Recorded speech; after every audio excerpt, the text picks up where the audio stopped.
Iyatfutfukiswa incenye lomgwaco lomkhulu iN4 kuhlela kokwakhiwa kwalomgwaco kwaqala nga-1994. Lomgwaco uhlanganisa eGauteng, eMpumalanga nesikhumulo semikhumbi saseMozambique. Lomgwaco sewuyingcenye lenkulu yeMaputo Corridor lekungumgwaco wetekuhwebelana lohlanganisa lelive neMozambique.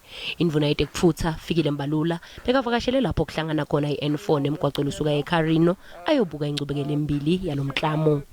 Lendlela njengoba sibona apha abantu baseMpumalanga nakwanyamazana nalapha kwindawo ezikufitshane bayayazi ukuthi banengxubakaxaka yokuthi xa kufuneka bashayele baye emsebenzini babuye emsebenzini lendlela igcwele ibophene abantu abakwazi ukufika ngamaxesha emsebenzini siyayivula ke ngoku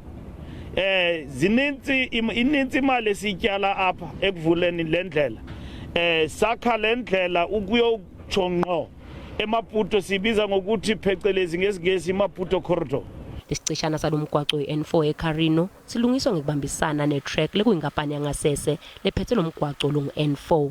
Bangetulu kwemakhulu amathathu bantu bendzawo labatfole ematoho kulomklamo. The project is not yet completed, but we already have over 300 people being trained and being working on site as skilled and semi-skilled and even to some extent unskilled laborers. So the targets that we had in terms of the we call it CPG or contract participants. The company Robex working here is actually at this stage of the project exceeded the expectations that we had in terms of the calculations that have been done. We're very pleased with the progress currently made on the project.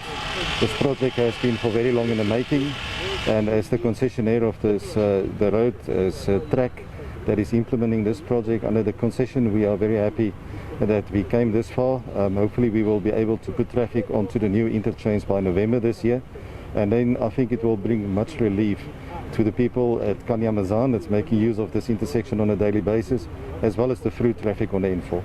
Kunelithemba lekuthi kululwa kwalomgwaco angeke kucinisekise ngidlula kahle kwemithwalo kuphela kepha kutawunciphisa netingoti lesetengcene imiphefumulo yebantu kulomgwaco.